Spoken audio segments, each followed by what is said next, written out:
കാണാം. 34 കോടി രൂപ എന്ന് പറയുന്നത് ഒരു പേഴ്സണെ, ഒരു വ്യക്തിയെ സംബന്ധിച്ചിടത്തോളം അത് ഏറ്റവും വലിയ പൈസ തന്നെയാണ്. പക്ഷെ പലതുള്ളി പെരുവെള്ളം എന്ന് പറയുന്ന പോലെ നമ്മളെല്ലാവരും നമ്മളെ കഴിവിന്റെ പരമാവധി സഹായിച്ചു കഴിഞ്ഞാൽ ഒരു ജീവനെ നമുക്ക് രക്ഷിക്കാൻ കഴിയും കേട്ടോ. 99% ആൾക്കാർക്കും അറിയാം സംഭവം എന്താണെന്നുള്ളത്. ചുരുക്കി പറഞ്ഞു കേട്ടോ. അതായത് കോഴിക്കോട് ഫറോക്ക് സ്വദേശിയായ റഹീം എന്ന് പറയുന്ന ആള് സൗദിയിൽ ഹൗസ് ഡ്രൈവറായിട്ട് വർക്ക് ചെയ്യാം കേട്ടോ.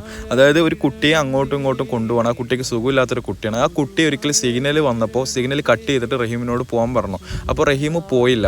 അത് കാരണം ആ കുട്ടി തുപ്പുകയും അടിക്കുകയും ചെയ്തപ്പോൾ റഹീം അത് തടഞ്ഞപ്പോൾ ഈ കുട്ടി ജീവിക്കുന്നത് ഇലക്ട്രിക് ഉപകരണങ്ങളുടെ സഹായത്തോടെ കേട്ടോ. അപ്പോൾ ആ കുട്ടി ആ സ്പോട്ടിൽ തന്നെ മരിച്ചു. അപ്പോൾ ഈ സംഭവത്തെ ആസ്പദമാക്കിയിട്ടാട്ടോ ഇപ്പോൾ ജയിലിൽ കിടക്കുന്നത്.